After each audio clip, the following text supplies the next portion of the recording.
Hello बच्चों, welcome back to second video on salesman problem. अब बच्चों यहाँ पे सेल्समैन प्रॉब्लम क्या होती है कि इसमें ग्रुपिज्म बनाया जाता है कि ये वाले ग्रुप वाले बंदे कहाँ कहाँ पे जा सकते हैं और कहाँ कहाँ पे ऑपरेट कर सकते हैं।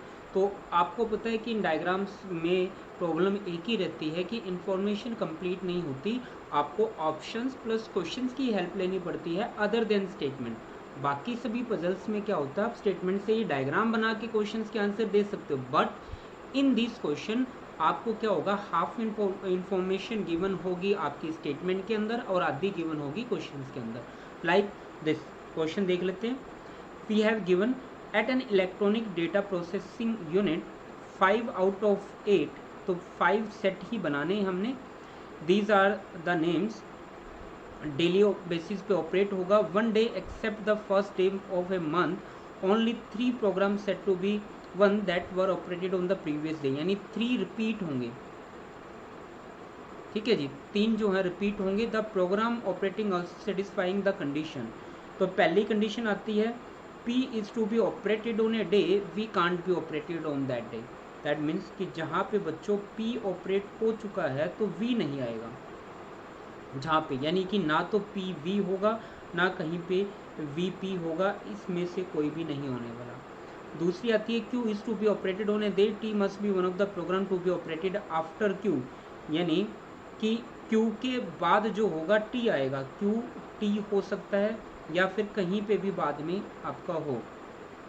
अब याद रखना टी क्यू नहीं होगा, इस चीज़ का खास तौर से ध्यान रखना है। नेक्स्ट स्टेटमेंट आती है बच्चों R operated we must be the program to be operated after R, यानी आर के बाद जो है वी आएगा, वी टी नहीं होना चाहिए, कहीं पे भी आ सकता है, आपका इस चीज़ का ध्यान रखना है। नेक्स्ट है last program must be S और यू तो मैं लिख लेता हूँ last is equal to S या फिर यू। तो दीज आर द स्टेटमेंट, इनके बेसिस पे मैंने आंसर जो है देना। याद रखो यहाँ पे ऑप्शन स्किप करने हैं, आपने आंसर नहीं बनाना है, राइट। देखते हैं, देखो which of the following could be the set of program be operated on first day of the month. बच्चों आपने प्रोग्राम का सेट नहीं बनाना, आपने ये बनाना है कि कौन सा इन 5 ऑप्शंस में से आंसर नहीं हो सकता। यहाँ पे नन ऑफ दीज नहीं आता, कभी भी ऑप्शन में बहुत रेयरस में से रेयरस चांसेस होंगे कि नन ऑफ दीज आपका गिवन है, यहाँ पे नन ऑफ दीज नहीं आता है। तो याद रखना अगर किसी क्वेश्चन में नन ऑफ दीज आ जाता है तो डायरेक्टली नन ऑफ दीज ही आंसर दीजिएगा, वही होगा, राइट। चलो हमने ये नहीं फाइंड करना है कि आंसर क्या है, मैंने ये फाइंड करना है कि कौन सा आंसर बन नहीं सकता है। मैं ये नहीं फाइंड कर रहा कि कौन सा है, मैं फाइंड कर रहा हूँ कौन सा नहीं है, राइट। चलो जी, देखो बच्चों लास्ट प्रोग्राम एस और यू में से होना था तो ये आंसर नहीं हो सकता है मेरा कभी भी, ठीक है जी। नेक्स्ट आर के बाद वी आना था, आर वी, ये तो पहले ही आ गया तो ये भी नहीं आंसर हो सकता है मेरा। चलो जी देखो, मैं मुझे ये दिख गया तो मैं पहले इसको यूज़ देख लेता हूँ। क्यू के बाद जो है टी आना था, क्यू टी मुझे याद है, तो ये भी नहीं आंसर हो सकता। पी के साथ कभी भी वी नहीं आ सकता तो ये भी नहीं आंसर हो सकता। तो आपके पास ऑप्शन एक ही बचा बच्चों, यही आपका सेट ऑफ प्रोग्राम होगा जो सभी कंडीशन को सेटिस्फाई कर भी रहा होगा। चलो एक और क्वेश्चन देख लेते हैं, वहाँ से आपका क्लियर रहेगा। Question number second, P can't be operated at third place. हमने बताना है कि which of the following is true any day is valid program set operation, कौन सा इनमें से एक ट्रू होगा किसी भी पर्टिकुलर डे के लिए। देखो P can't be operated on third place, P जो हमने ट्रू बताना है बच्चों, याद रखना हमने ट्रू बताना है, दैट मीन्स इनमें से 4 फॉल्स होंगे, राइट। इनमें से 4 क्या होंगे, फॉल्स होंगे, एक ही ट्रू मिलेगा, या इस चीज़ का ध्यान रखना। P can't be operated on third place, let's see, ये मेरा 5 सेट हुआ, पी मैंने यहाँ पे डाला तो मैं एस यहाँ पे डाल सकता हूँ। तो याद रखना बच्चों वी तो आएगा नहीं, यानी आर भी नहीं डाल सकते, क्यू एंड टी मैं डाल सकता हूँ और एक यू को मैं यहाँ पे डाल लूँ, दैट मीन्स ये वैलिड है, ये जो है बन सकता है। That means can't be operated, that means कि नहीं, ये गलत कह रहा है। It is yes, he is saying can not, but we are saying it can be, right. तो it is totally opposite. Q can be operated on third place, Q को अगर मैं थर्ड प्लेस पे बच्चों यहाँ पे डाल देता हूँ तो देखते हैं तब क्या बनेगा। तो मैं यहाँ पे यू को डाल लेता हूँ, let's see it is my you, 1 2 3, third place बच्चों ये बनता है, दिस इज़ यू, ठीक है। चलो जी, इसको मैं Q के बाद T आएगा तो बच्चों मैं T को यहाँ पे डाल देता हूँ। R एंड V मेरा यहाँ पे फिट हो सकता है एग्जैक्टली, कोई प्रॉब्लम मुझे आएगी नहीं। दैट मीन्स कि ये भी येस है मेरी तरफ से, इसके लिए येस है, बट इसने कान नॉट बोला है, कैन नॉट पॉसिबल नहीं है। चलो जी, मैं नेक्स्ट की बात करता हूँ। R can't be fourth place, R को अगर मैं फोर्थ प्लेस पे डालता हूँ बच्चों, आर के बाद वी आता है, तो वी के लिए यहाँ पे तो यू या एस आ सकता है। दैट मीन्स कि ये बिल्कुल सही कह रहा है कि ये स्टेटमेंट कभी भी पॉसिबल ही नहीं है।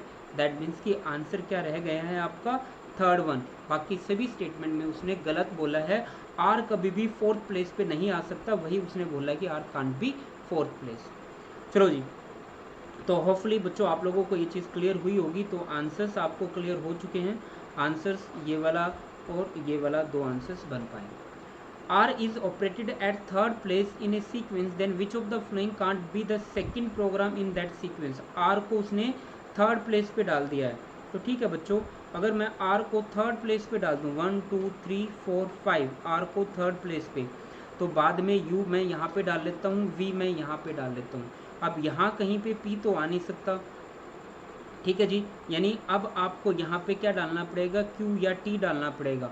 अगर मैं यहाँ पे Q डाल दूँ, यहाँ पे अगर मैं Q डाल देता हूँ तो T मेरा इस साइड कहीं पे आना चाहिए, जो कि प्लेस ही नहीं है। दैट मीन्स T के लिए कोई प्लेस ही वैकेंट नहीं रहा। दैट मीन्स कि कभी भी यहाँ पे आपका Q नहीं आ सकता सेकेंड प्लेस पे, सेकेंड प्लेस पे आपका Q नहीं आ सकता बच्चों। यही आपका आंसर यहाँ पे रहेगा, बाकी सबको हम फिट कर सकते हैं। नेक्स्ट देखते हैं, if R and W are to be operated on first day, which of the following could be the other program on that day? वो कहता है कि R and W तो फिक्स हो चुके हैं, ठीक है बच्चों। तो याद मैंने ये रखना है कि एक मेरा S और U में से एक हर जगह पे होना चाहिए, क्योंकि last programme should be S और U। तो बच्चों ये आंसर नहीं हो सकता क्योंकि S और U नहीं है। ये भी आंसर, ये आंसर बन सकता है आपका, ये आंसर बन सकता है। अब ये भी आंसर नहीं बन सकता है आपका, क्योंकि यहाँ पे भी एस और यू नहीं है, एस है एस है। ये आंसर्स आपके बन सकते हैं। अब बात करते हैं, आर आया तो बच्चों वी भी आना चाहिए। आर वी वाला आंसर जो आपका बनेगा, तो सभी में बच्चों जो है वी है, तो उससे कुछ भी फ़र्क मुझे पड़ेगा नहीं, तो वहाँ पे कुछ भी आपका कुछ बन नहीं सकता है। चलो जी, नेक्स्ट हम जज करने की ट्राई करते हैं कि और क्या स्किप कर सकते हैं। यहाँ पे मैं ऑप्शन नंबर इसको काउंट नहीं कर रहा हूँ कि ये बिल्कुल सेम प्रिंट हो गया, तो मैं सिर्फ 4 ही ऑप्शन यहाँ पे देख रहा हूँ। तो बच्चों इन दोनों में अलग क्या है, आप ये चीज़ नोटिस करने की ट्राई कीजिए कि बी और डी में से अलग क्या है, क्योंकि ये तो बिल्कुल सेम ऑप्शन है, तो इसको आप छोड़ दीजिएगा। चलो जी, अब देखो यहाँ पे क्यू आया बच्चों, क्यू अगर आता है तो उसके बाद में टी भी आना चाहिए। देखो मैं दिखा देता हूँ आपको, अगर क्यू आया है तो टी भी आएगा, बट एज सच यहाँ पे कोई ऑप्शन ही नहीं है अपने पास टी लेके आने का। दैट मीन्स कि ये आंसर नहीं हो सकता, तो ये आंसर ही पेपर में मिलेगा, या फिर आप ये दे सकते हो क्योंकि दोनों सेम थे। तो आंसर क्या रह गया है आपका, डी यहाँ पे रह गया है। तो होपफुली बच्चों आप लोगों को ये चीज़ पता लग गई होगी कि ऑप्शन स्किप करने हैं। आपने जो पूछा वो आंसर नहीं देना, जो नहीं पूछा वो आंसर देना। यानी अगर वो कहता है कि आप सीक्वेंस बता दो कि इनमें से कौन सी सीक्वेंस बनेगी, तो आप लोग फाइंड करोगे इनमें से कौन सी सीक्वेंस नहीं बनेगी, राइट। तो अपने आप ही आपका आंसर बच जाएगा। तो होपफुली बच्चों थोड़ा सा कंसेप्ट आप लोगों का क्लियर हुआ होगा। तो नेक्स्ट टाइम नेक्स्ट एक टॉपिक के साथ मिलते हैं। Till then thank you so much.